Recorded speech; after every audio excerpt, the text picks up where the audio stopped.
Hey guys, coldbrew here. Welcome back to another Raid Shadow Legends video. We just got news about the 10x that's coming this weekend. We will have the start of the fusion also this weekend, so hopefully a summoning event or tournament will also coincide with it, so we can actually get the fragments needed for the champion. If I remember correctly, it's a fragment fusion. So let's get this started with the champions offered. First things first is Lior is the proud.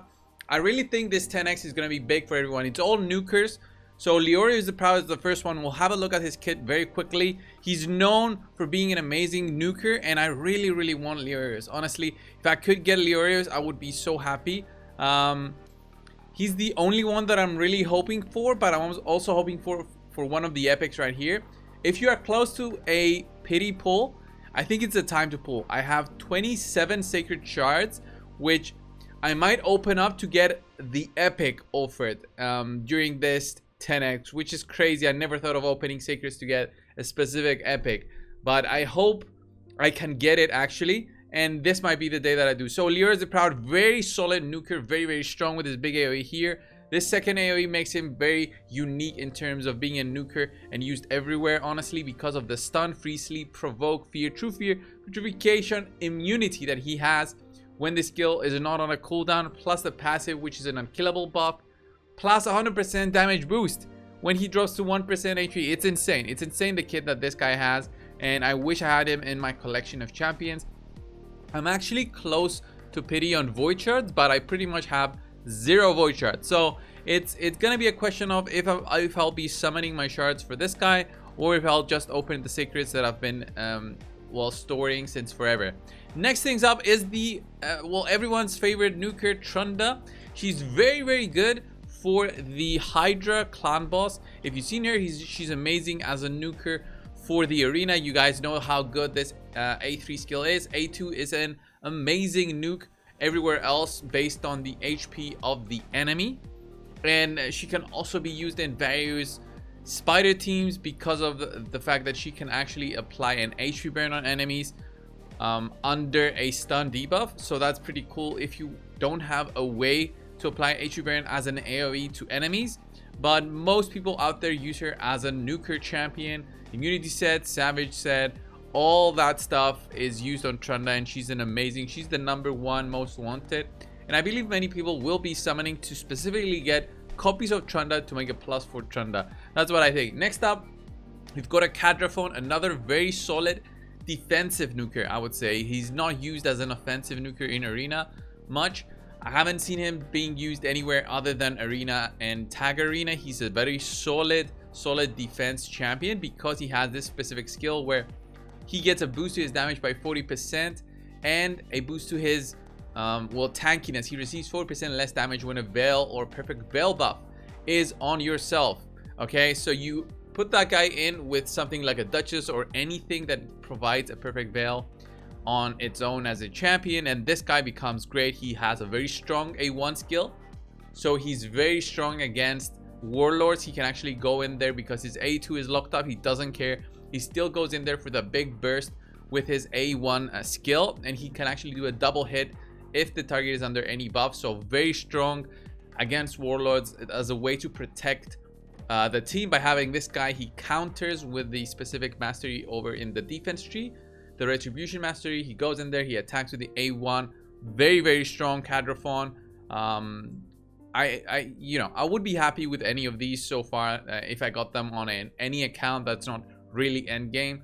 But I mean, Lior is the first one mentioned in the list, is just the most amazing one.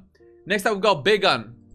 Biggun is another legendary champion that I don't have. Okay, Biggun, one of the most OG champions in the game. He is a very strong nuker because every single skill that he has is an AoE attack. Very strong. Not only that, he's got a decreased accuracy on his A2 skill. The A3 skill got a decreased speed as well, decreased intermeter. Pretty solid in terms of what he can provide. He's got a big accuracy aura. If you are still stuck in some of the dungeons and need that little bit of a boost to your accuracy, Biggun has this. So you save up a ton of gear and maybe needing that accessory for accuracy if you're still trying to push in dungeons. So if you get this guy, you can still use him, and he's very strong. I think just because of that aura plus the possibility to stun and apply a decreased speed, makes him a good control champion if you still don't even have the gear to make him a big nuker. But he can even farm the nightmare version of the campaign as well if you don't have anything. So if you don't care about dungeons anymore, he can still be used as a nightmare campaign farmer if that's something that you're looking for to do. Right. Next up, we've got the epics. So the epics are still nukers. Okay, nuker champions. One of them is a Shadowkin Gembo. He's very strong as a champion overall because he buffs himself with a 30% crit rate and 30% crit damage, which actually benefits you because you need less gear to build him out. And then this very strong skill, the A2, basically kills enemies such as Lior, the one I mentioned at the start. So Lior might have an unkillable, but this guy removes the unkillables when those are up on enemies. Well, one of the buff is decreased by 1 turn. Or is it all buffs? No, it's all buffs decreased by 1 turn, so that's even better. And this cannot be resisted, so you don't even need accuracy for this specific part of the skill. He's got a strong A1 as well. So overall, a solid epic nuker if you again don't have anything better available for your team. Right. Next things up, we've got Thailessia. Thailessia, I think she is a night rev defense down champion.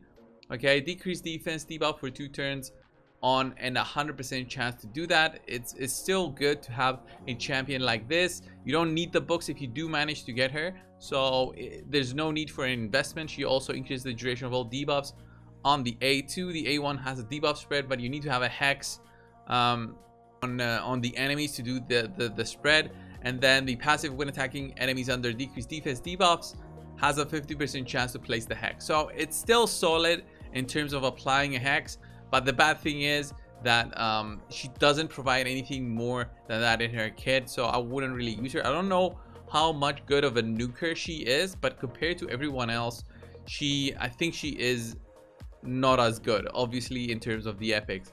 Next up is the one that I'm hoping to get, honestly. A big nuker again. Let's have a look at Magnar. Okay, Magnar is the one that I'm trying to get. Demon Spawn epic champion, one of the few epics that I don't have.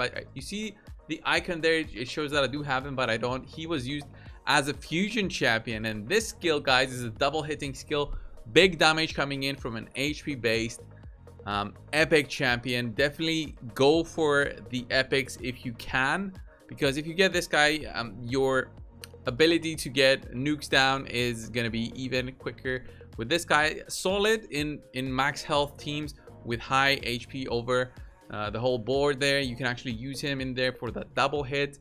Very strong champion. He can even be used for the Bomo boss because he does benefit from the HP burns applied to your team. So heals by 1% of their max HP every time anyone in the battle takes damage from an HP burn debuff. So very strong into the Bomo boss as well. Helps to get through the waves quicker as well. And because he's HP based, he's tankier than everybody else, but still for Bomo it's a very specific build to do, so you'll need to watch a video or two before you go in there with Magnar with your basic arena build and hope for the best. All right, and then finally we got Husk. Okay, Husk, again, a big damage nuker, more for the Hydra rather than anything else. I wouldn't say he's useless in other areas. I would definitely use him in faction wars. He's got a stun as well on his A2, which is the max HP skill that he has in his kit. So overall, benefits the whole team in having this guy in. I've got 2 of them fully maxed out. I do use them in the Hydra boss. I have 3 teams that I use. 2 of the teams use a Husk each of them, and a Royal Guard each of them. So very solid combo. The reason he's so good is because he's an HP based nuker for his nuke. So definitely solid, but he's not as good, let's say, as a Royal Guard in terms of overall damage. If you're looking for, let's say, Spider 20 nuke builds, he won't do as much damage as a Royal Guard, but because of the cap to 10% max HP based on things such as the Hydra or other end game bosses where you finish on stage 25 is the hardest difficulty in the game at the moment. The cap is there at 10%. Champions such as, you know, Armiger with lower multipliers on their max HP skills actually outshine other champions who might have like a longer cooldown. So Husk is still useful in there if you want to try Husk as well. That being said, that's it for today, guys. It's a big nuker 10x. I want to say it's not really like a stun 10x, I don't think so. I consider it as a 10x for just pure nukers. If you're going for it, leave it down in the comments below. I want to hear all about it, guys. Thanks a lot for watching. Subscribe if you haven't already. I'll see you in the next one. See ya.